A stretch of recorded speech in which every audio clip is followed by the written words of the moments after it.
Hello. I'm sorry to say Ragani is having microphone trouble and it's not working.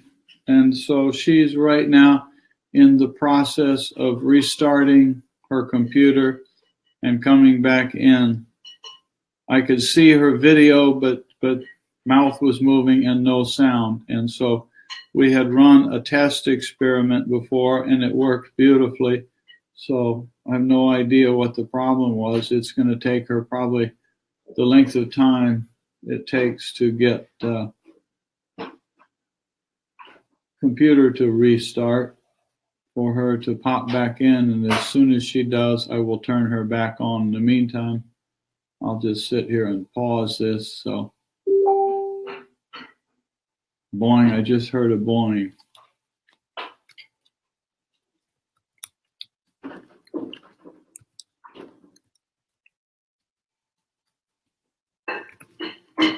I'll put this message here so everybody can know. Ragani is restarting her computer. Okay, and then I'll pause this.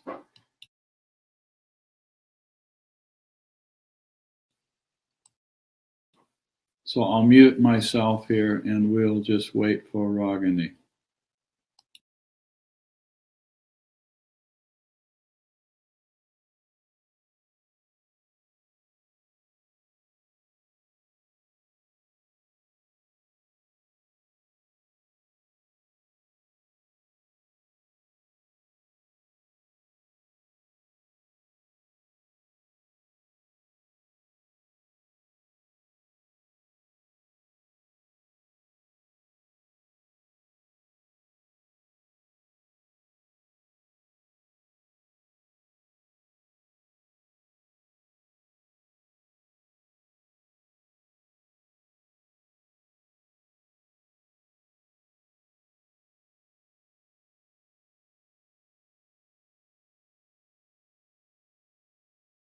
Thank you, no.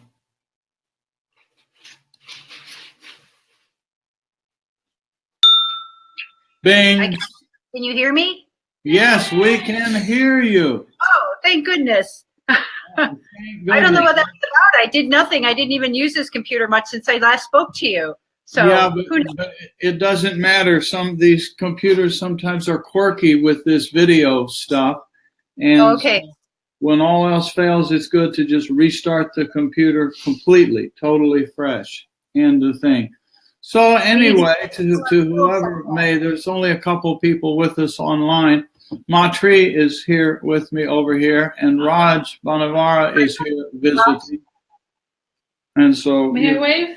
You may come here. Wait a minute, I'm going to give the bigger picture here. Hi, nice that you will be willing to do this for us.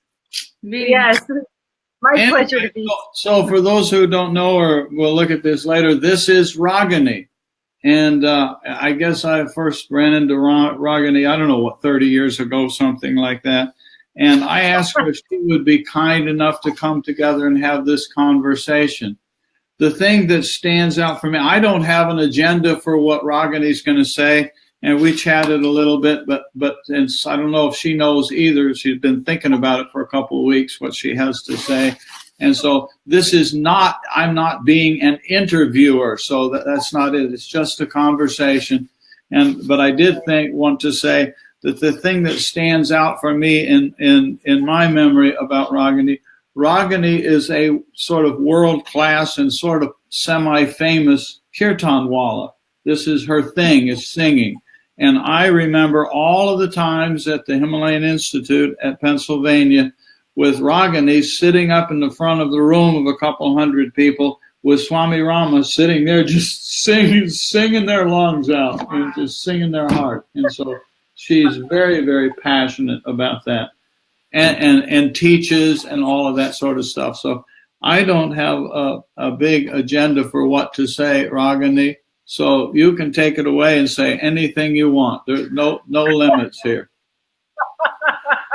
And if anybody if anybody shows up watching, you can type in the comments box, and I'll keep an eye on that, Ragani. And Okay, I don't actually see a comment box where I can type, if you mean me.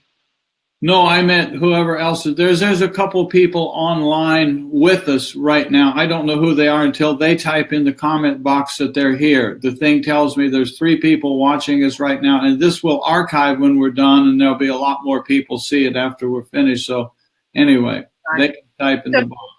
Questions, then you can just ask or interrupt me then. Yeah, that's what I'm saying. Anybody want to pose a comment or pose a question? And Matri is here, and Matri has an active curiosity. And I don't think you two have ever met, so she's been looking forward to seeing you and to having this conversation. So between Raj, they'll probably come up with some things they want to hear you talk about. And so maybe tell some Swami Rama stories and just, what's the most important thing of sadhana and anything. So, okay. There's a lot we can talk about for hours. Yeah, that's what. Yay! Ma says yay. Go for hours. We can do hours if you want, but I don't think we need to do hours. But there's no specific limit. Okay. So take it away, Ragani. It's interesting because you mentioned the music being a key thing that you remember about me, and it really is a thread that connects me to Swamiji whenever I do the music. That's something that brings me right back to those days when, we'd be sitting chanting with him all in the auditorium. And there's so many memories I have of that just really reconnect me whenever we do the music. One of the things that Swamiji used to say is that, that people who are wise, that they sing from their heart. Fools sing from their head, and people who are singing for money sing from their gut, but that the wise sing from their heart. And it doesn't really matter how you sing in the sense of, the quality or the voice, or whether you think you can sing on notes or not. And I try to share that with people because I want people to feel that they can just have the experience, of that without feeling like they're thinking about their voice too much. But there were so many stories of Swamiji. Orban is with us saying hi. Orban is in Slovenia, hangs out around our satsangs. Very good. Hi, Orban. So, there was a time when one of the kirtans I remember was Swamiji in Honesdale, and I remember sitting there with him, and that particular night, the entire room felt like it was lit up and with light. It actually felt very bright. And I remember feeling very high during that kirtan, and walking out of the kirtan, I went back to my room, and I had this image of face that came to me when I was sitting in my room. And I don't usually have visions or anything like that, but I had this face that came very clearly to me. So I drew a picture of this. I used to do portraits. So I drew a picture of this face. And then I thought I want to search Swamiji and see who that maybe was, if he knew. And I decided I'll draw a separate face too, just to see if I could test him and see maybe there's, if there's 2 there, he could identify one, and the other was just a nothing face. And so the next day I took the pictures to him, and testing always, right? You're smart. It's like that. Yeah. Can't pull much over on him, huh? Yeah. So the next day I took these 2 pictures to him because the person who appeared in my room was also very bright. It reminded me of the kirtan that had happened that night. But this was in my room in the dark. And so the next day I went to see Swamiji. I said, I have 2 pictures I want to show you of some things I drew. And he said, oh, let me see. So I presented both pictures to him. And he took the first one and tossed it. The one that was a nothing face, didn't say anything. And the second one, he looked at it, got very quiet. And he said and then he said a name that I hadn't heard before. And I said, who was that? And he said, that was my music teacher. And and he said he was at the kirtan last night. He thought I had seen him at the kirtan. I said, no, I didn't see him there. I saw him in my room. He said he was at the kirtan last night. Wow. But not in physical form, but the room was so bright and lit up. And those kinds of things had such an impact on me because for me, when I tell the band, we have a great band that I love these guys I play with, guys and gals. And I tell them, you can have the best night musically and have all the keys and be spot on with everything you play. But if there's no presence in the room, it's a useless thing for me as far as kirtan. You might as well be doing a concert somewhere in some venue. But if you have a night where, let's say there's a few notes that are off, you aren't really on musically, but there's a presence that comes in the room when we play. That is the kirtan that I feel I'm drawn to, because that's what I remember with Swamiji, was when we would do it with him, that room was just thick with people there, and not just physical ones.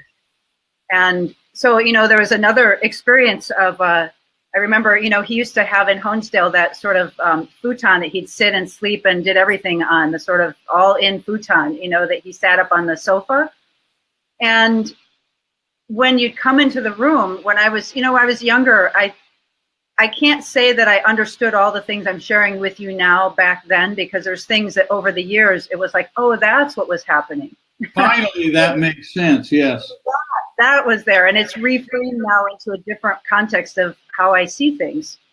But there was when Swamiji would sit on the futon, we'd come into the room, and the futon was kind of like across the kitty corner, across the other side of the room.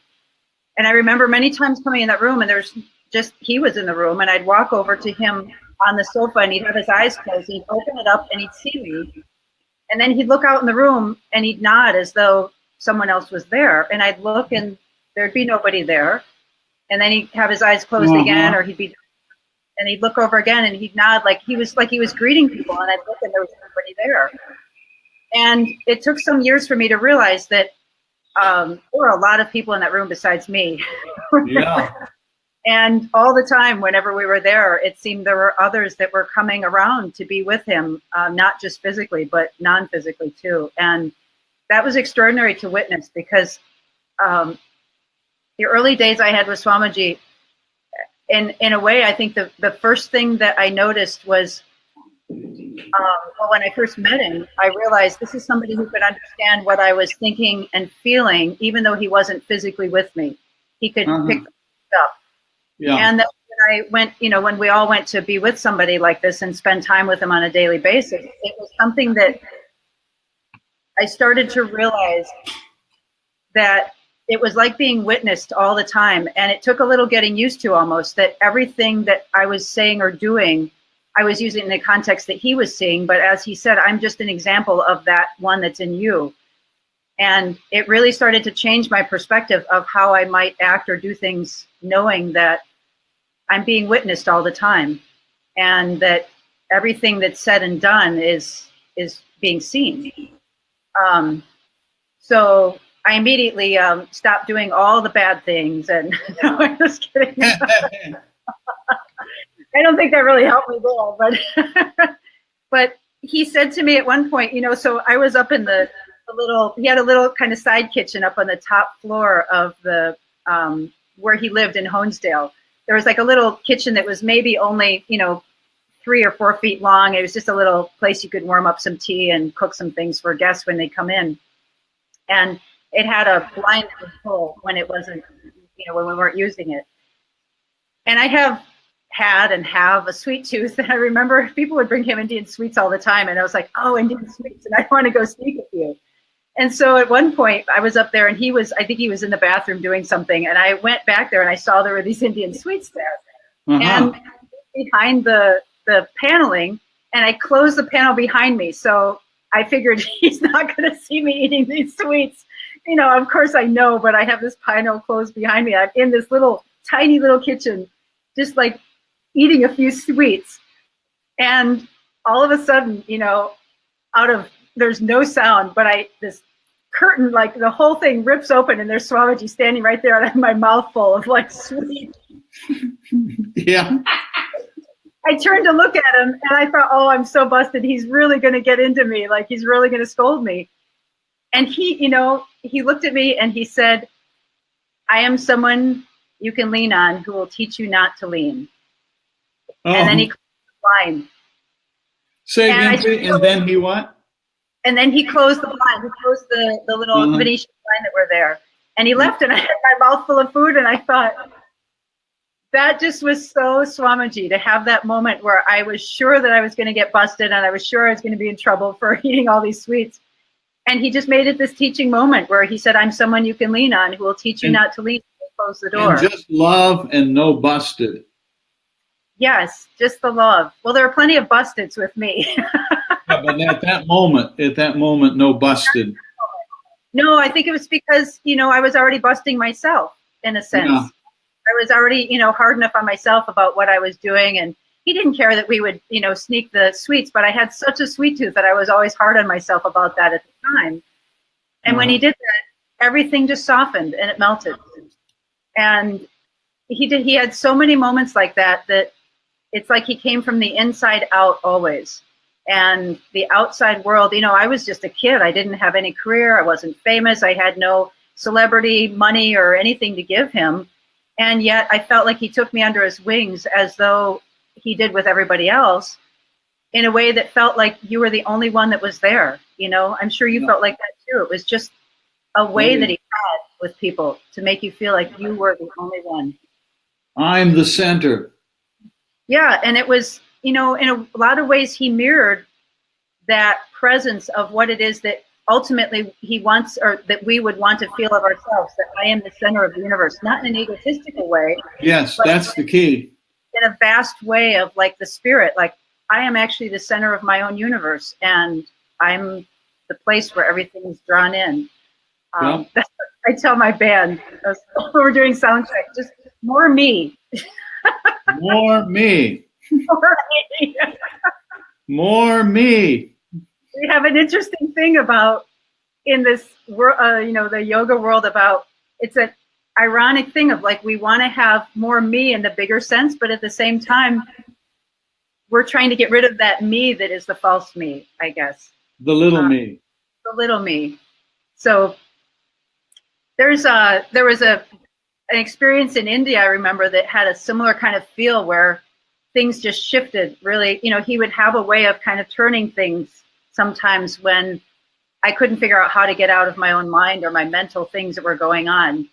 And when we were in Delhi, there was an apartment he had up at Sarvapriya Vihar that we used during the earthquake. And it was back in 1991, the earthquake hit. And we were kind of going crazy with letters that we were sending out and trying to get the prime minister involved and all kinds of things that were going on. And, that was the year he declared he was going to fast to death if they didn't meet those requirements. And it was quite a tumultuous time.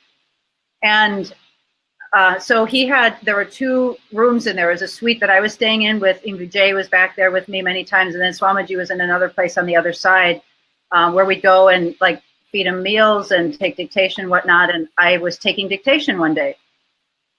And so I would leave his room and go across the kitchen area to where I was staying and start typing out the letter so that he could sign it. And I'd go back then, finish it up, go back, and he'd, do another letter for dictation.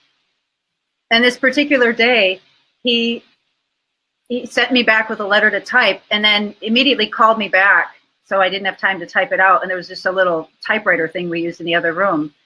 Called me back to the other room to have another letter dictated. So I went back and he dictated another one. And then I went over and sat down to start typing it. And again, he called me back. And I'm thinking, I didn't finish the last one, but okay, I'll go, like dictation. Well, this went on a couple of times. And after 4 or 5 times, he called me back. And I still had these ones that were 5 of them now that were typed.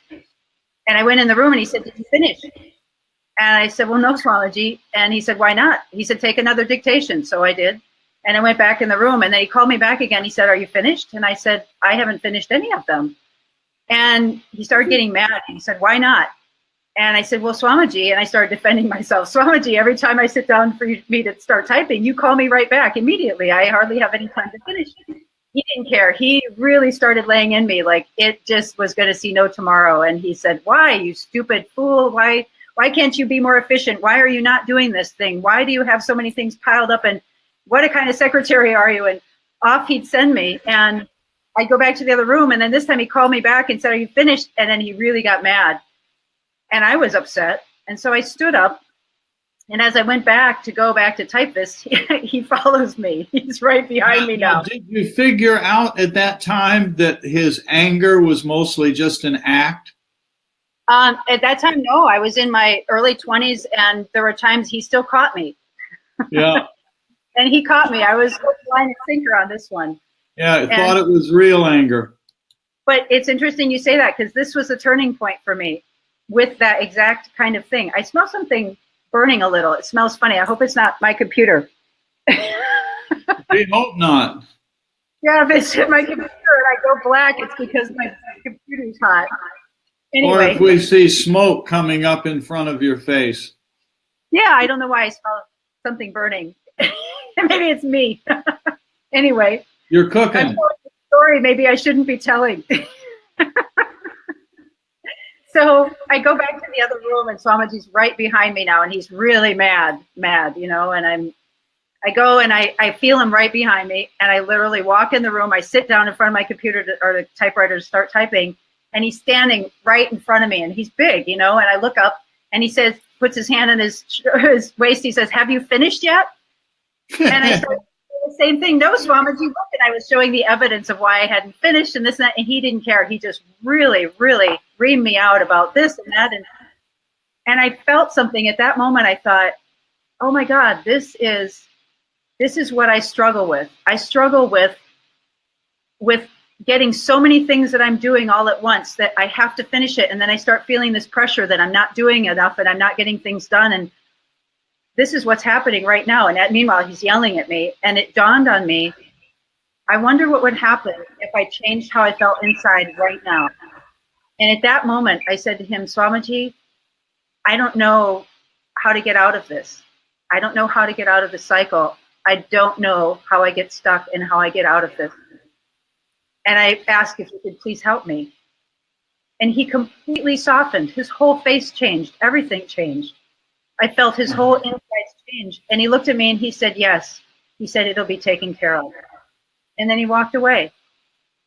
And you could feel the change inside yourself at that moment.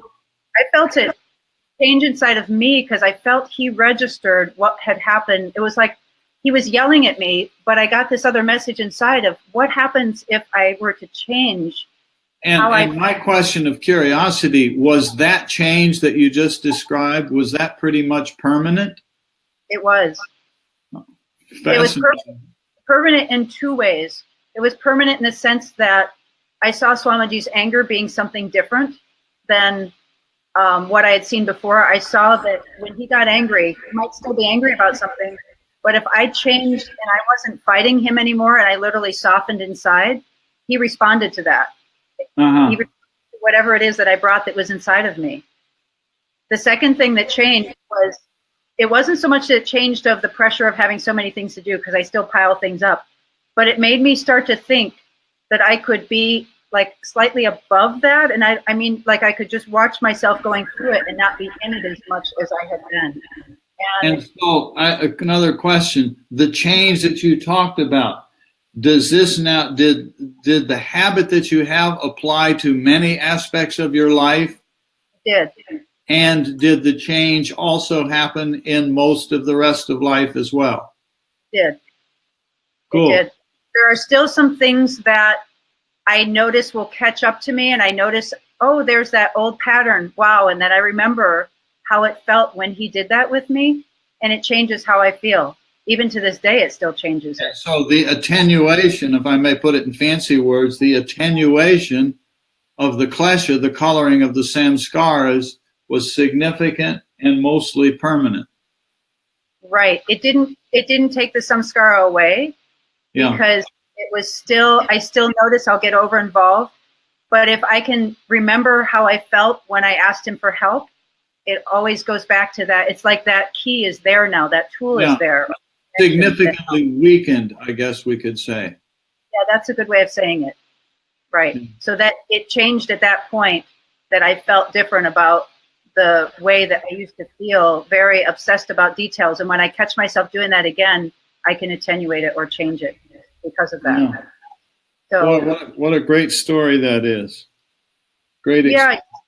You know, I mean, I start thinking. Others who are watching this I would add here. Tell me if you think this is off or accurate. This is the way in which grace of Guru operates, whether there is or is not a physical person in the picture. I have something to say about that. Okie dokie. Yes. And I'm really glad you brought that up, because when I teach in different places, and one of the places I go is a Shivananda ashram down in the Bahamas. It's a wonderful community with very traditional kind of teachings, very similar to ours. I mean, obviously Shivananda was from our tradition as well. Mm-hmm. So one of the things that I've shared down there, because what I find is that when I share stories like this, or I start to share things because you and I had time with him, we physically saw him, there comes the feedback to me about, oh, I wish I could have met him, or I wish I could have known him physically, or I wish I had a physical teacher like that. I wish, fill in the blank about what it is that's not being had. And there's a couple things I want to say about that, because first of all, right now, it's different that he's not physically here, meaning none of us are physically with him anymore at this point. But here's the thing that's really interesting. When he was around, there was such an interesting hierarchy that would happen in our minds around who was close to him by who spent more time with him, who was, talking with him, who was helping him with books, who was with him, or who was able to go back into the room where he stayed and into his quarters and stuff. And there was a like a kind of a pecking order, a fiefdom almost, or a hierarchy of like how important you were in people's minds by how much time you spent with him. And I noticed this as a teenager when I was there. I noticed it in my 20s when I was there. And I noticed it was uncomfortable in many times because it was like an overlay of what Swamiji was actually doing with us. But here's what's interesting. So all of that might have been there, but guess what? When he left his physical body, boom, the playing fields are now equal. We all have that same access to him that anybody else does, regardless of whether you physically knew him or not. And people say, well, how do I know that? I said, well, you want to find those connections.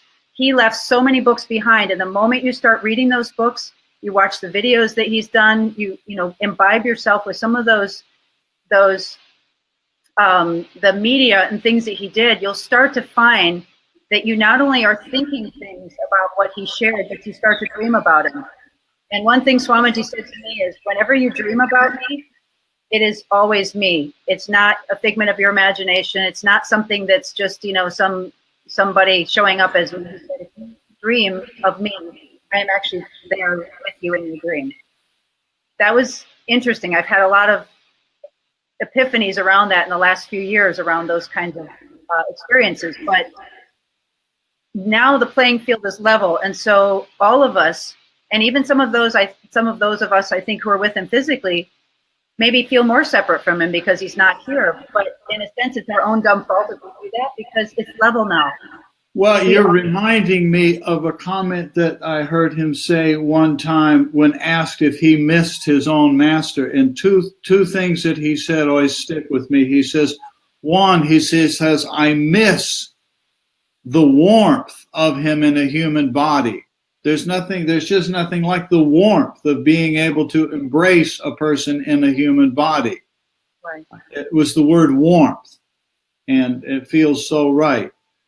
And the other thing he said is now he's even closer, because now there's not the physical limitation of the body, because there is no body.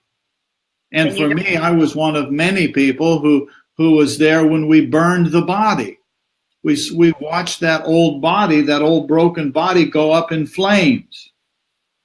Gone, finished.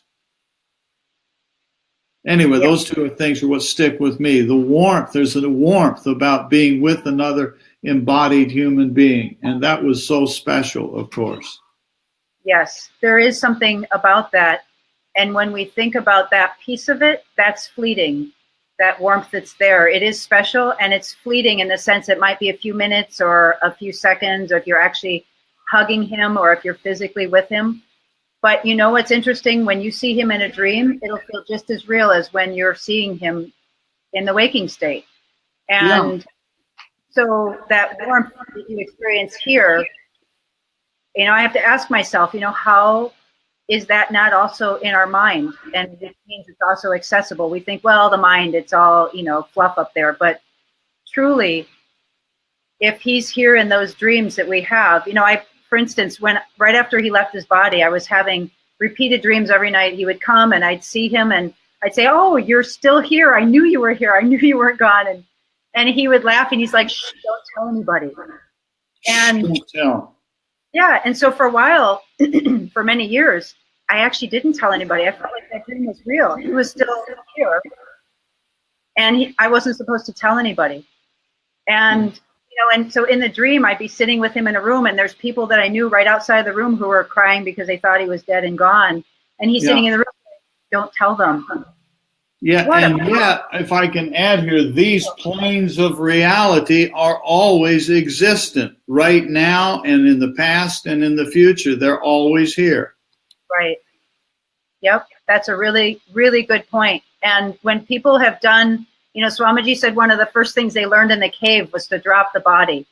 And when people do out-of-body travel or they leave their body for a period and are able to come back, one of the things that is observed is that there isn't a sense of time. And so the things that have been experienced before or future in here when we're in a physical form are all just as a present place. And that has changed a lot of how I think about this time frame that I'm in now. Because I feel like this life that I'm in, sometimes I feel like it's a do-over.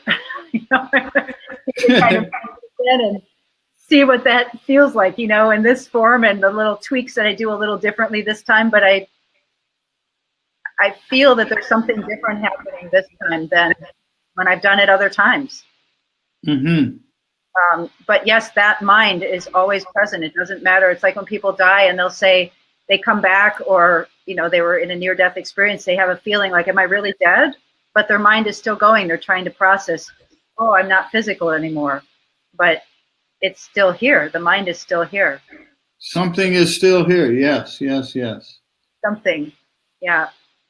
So there's a lot of, I guess there's a lot of stories around Swamiji that for me are now experienced as layers that have evolved even a little further. I've often felt like Swamiji was the only person whose relationship has developed since he's left his body, meaning I've shifted even more how I relate to him and how I connect to him than when he was here physically.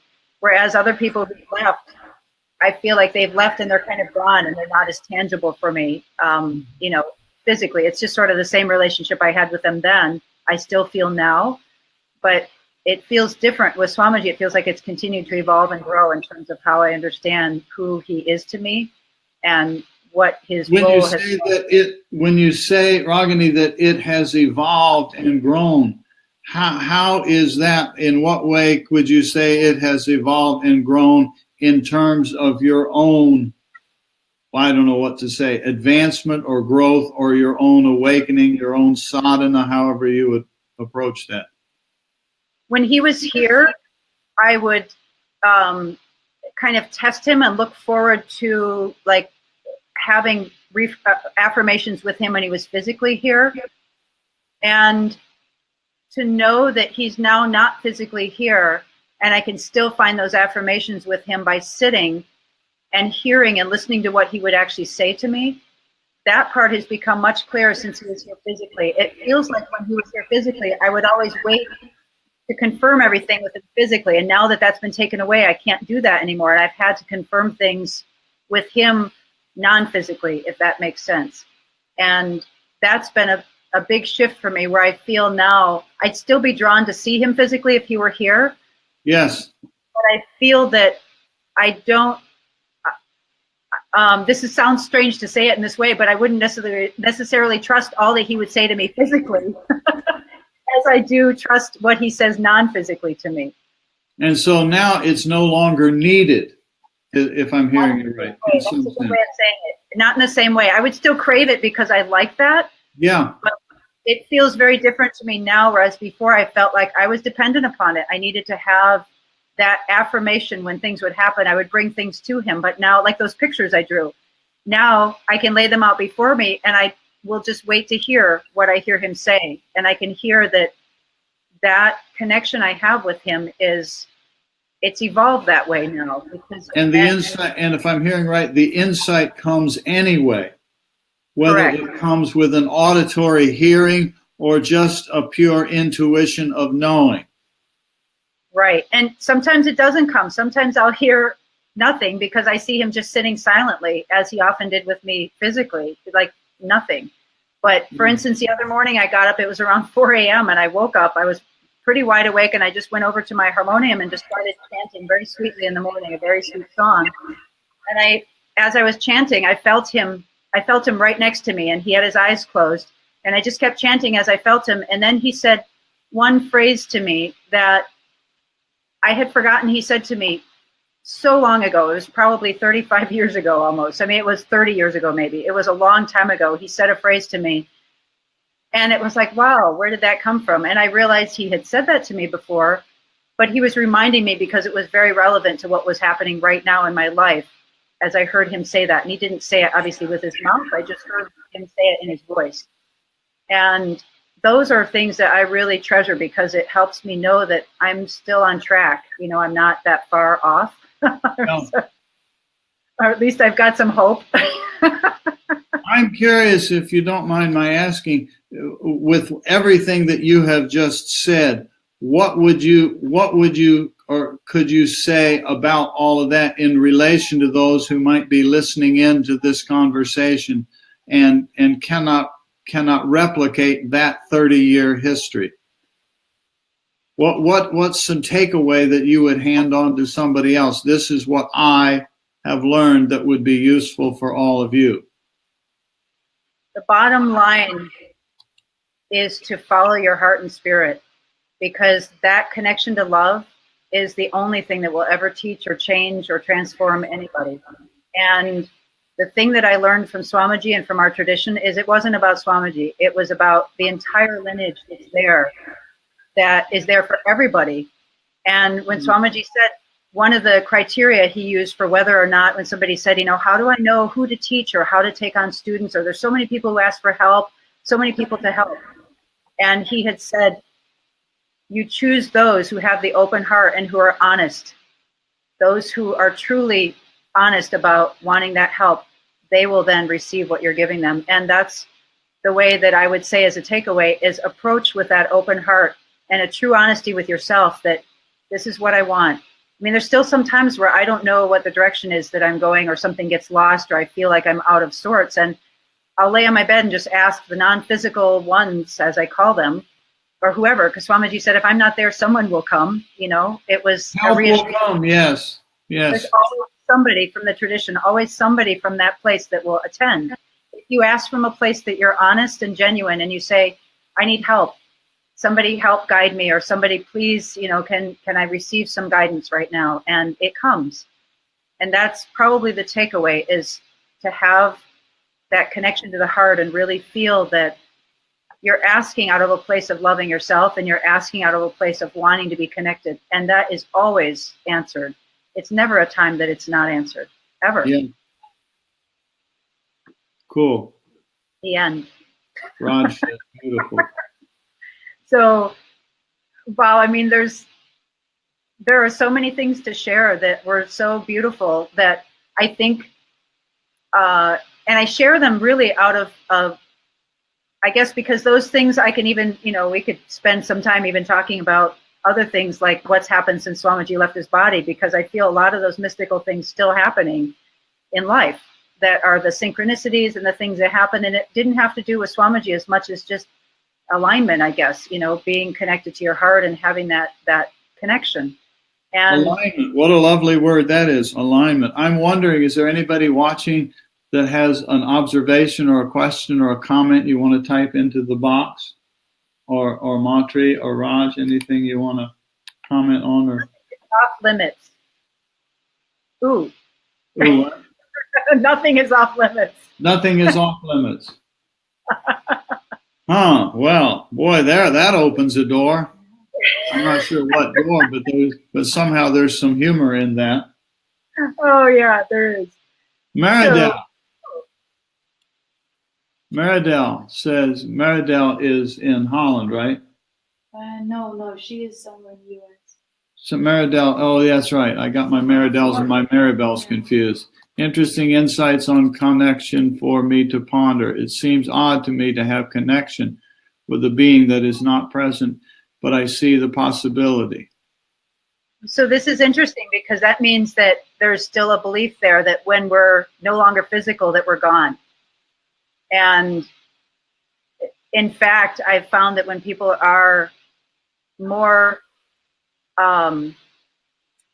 when they're not physical, they're possible to be anywhere. You know, Swamiji said with the mind that your mind can go anywhere. It's a split second. You can show up somewhere. And I've been playing with some of these things with friends of mine. You know, the cell phones are amazing because you can think of somebody and I'll put out a thought to somebody and then a text comes in. And having these kind of plays to see, you know, how connected are we physically when we're here? Our mind is bouncing around, going this way and that way. But when we become still. Yeah, well, we were close. She's in Iowa. So much for intuition, huh?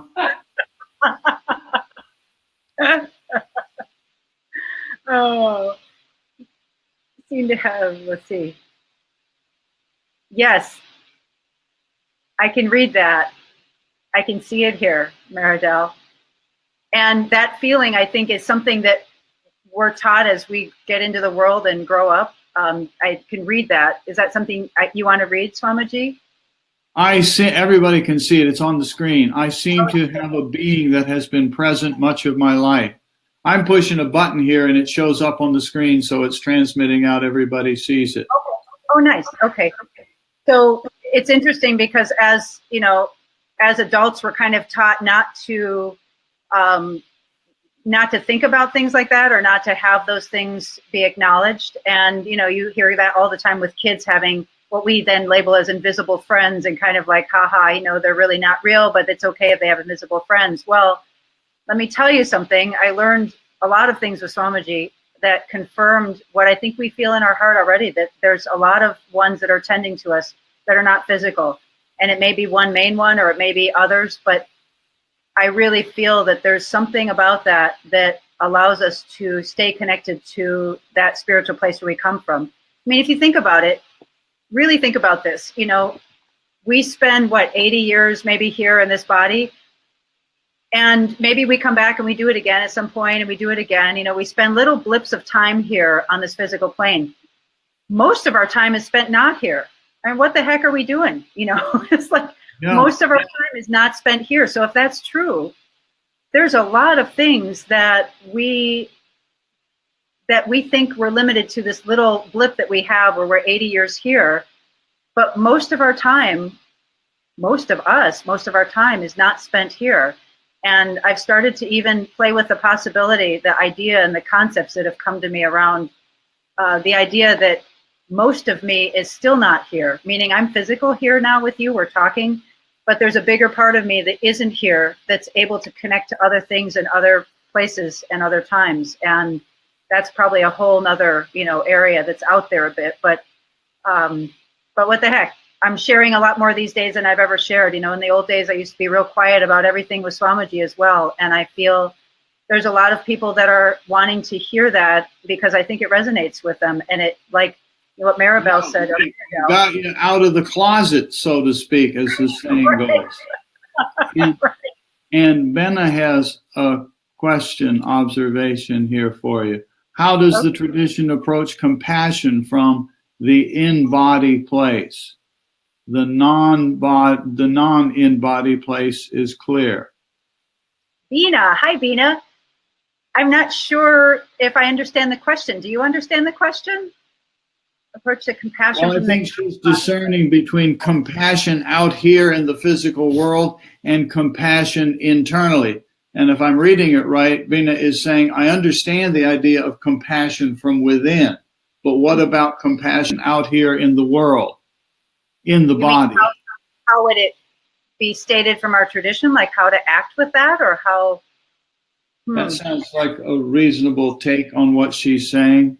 If there's anything you can add, Bina, to clarify that, that would help. Otherwise, my guess is, Ragani, just dive in and say whatever comes to your heart in response to what she's saying about compassion versus.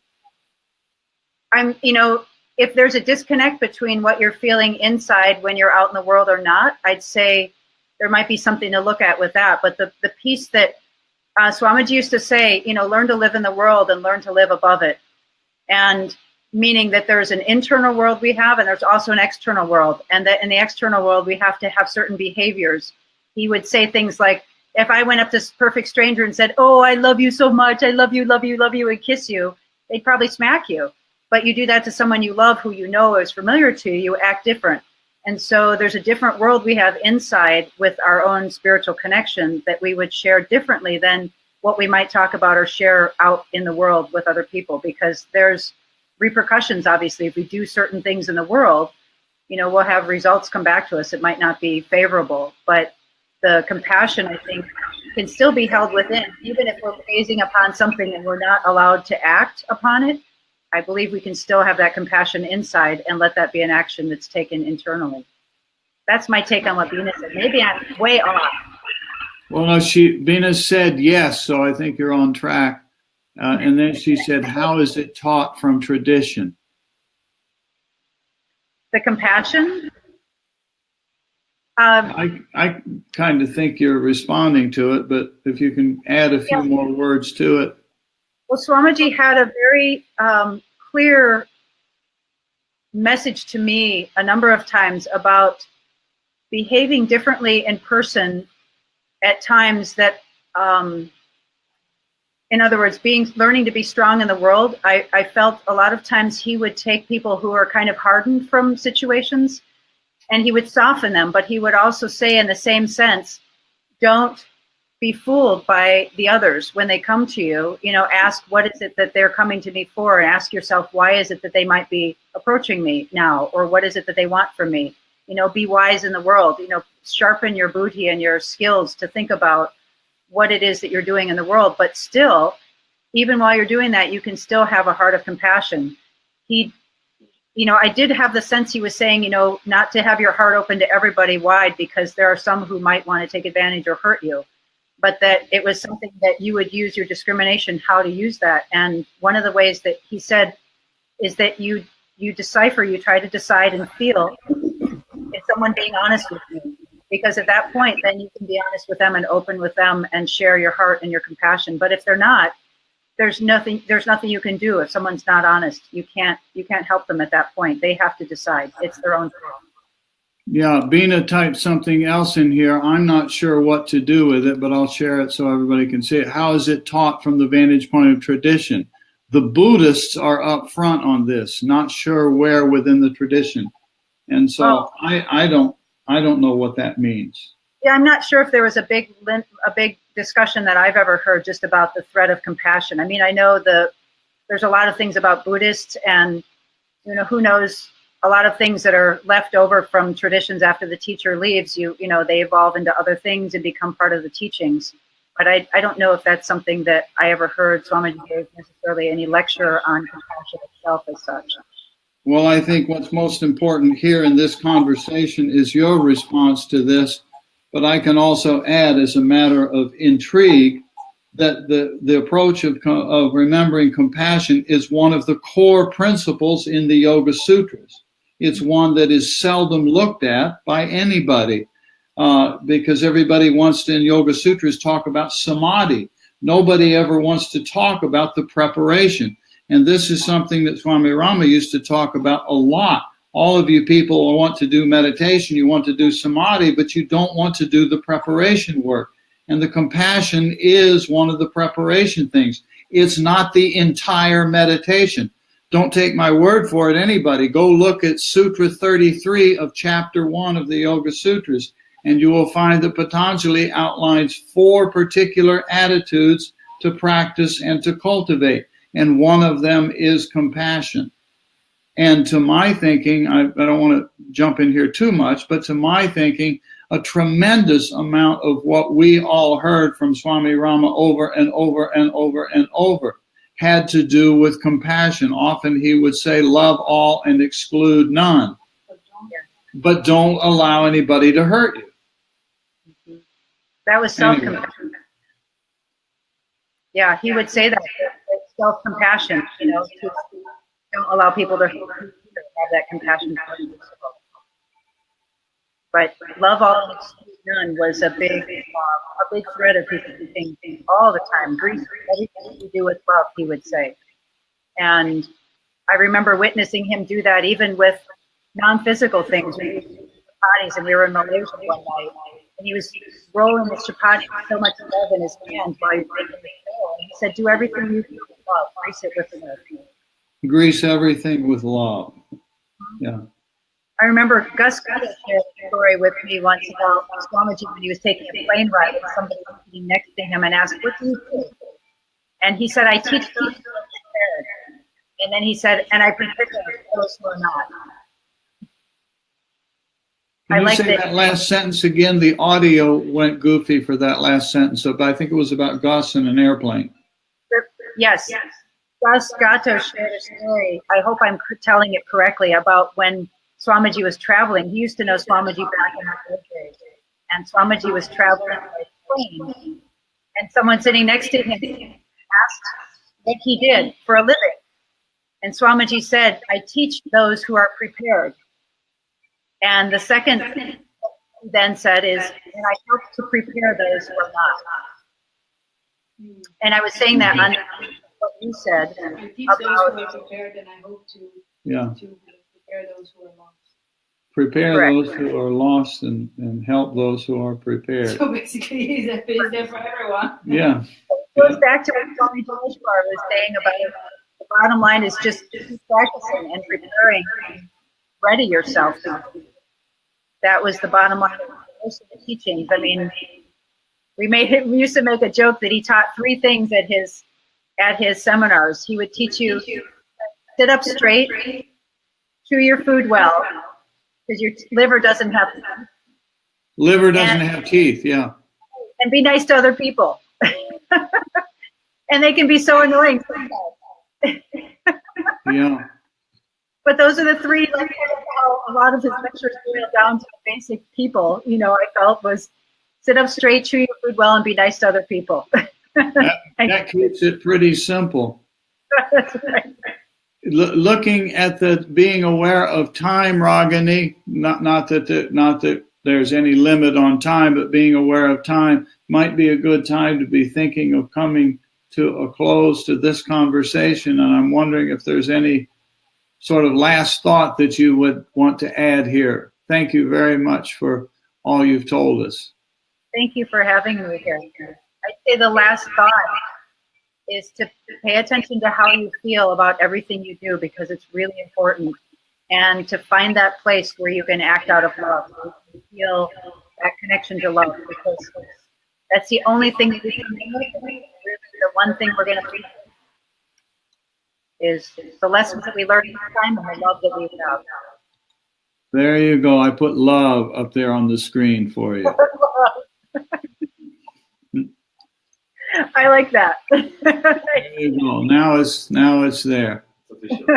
Now, as Raj says, now it's official. It's now love. Thank you so much, Ragani. That was a beautiful, I don't know how you did that, but it was a beautiful peep into a lifetime. Can you hear what Matri is saying to you? A little bit, yes. Yeah. Come closer. It's hard to hear. She's across the room. Yeah, I was just sitting lazily on the couch, taking it all in. I said, thank you. It was such a beautiful peep. I was just feeling like something, we could look into something about what you shared in a beautiful lifetime. So, and we had a conversation with Charles Crenshaw, and I hope others, because it's a gift for us indeed who have not been so closely in the body. But I'm happy, by the way, you said about the dreams, because I've dreamt about Swami Rama, and it does feel like that. So you confirm again, and I've heard other people say. Now, are you sure you're not just hallucinating? No, it's such a big thing, this tradition, the non-physical, the guru, the teaching, guiding within, and hearing other people speak from that place. It always is very expansive in the sense of, it's just, so thank you so much. This was a joy. Thank you. You're welcome. Many more stories to share if you ever want to hear them. Yeah, if you feel up to it. Yeah, we love to hear more. If you feel up to it, we'll do this some more. I've quite enjoyed sitting with you in this kind of way, and so my favorite one of my favorite sentences of Swami Rama is that be a prophet of love, and so you end with love, and you started with love. So started with love and end with love. So you are. Yeah. Beautiful. Okay. So I'm going to put Ragani on the screen, yes, with her smile. to end with that big smile and the love. And thank you again, Ragani. Thank you, Swamiji. Love all and exclude none. That is the way to peace. Peace, peace, peace. Okay. Bye-bye all. Thank you all for visiting. Bye-bye. Bye-bye.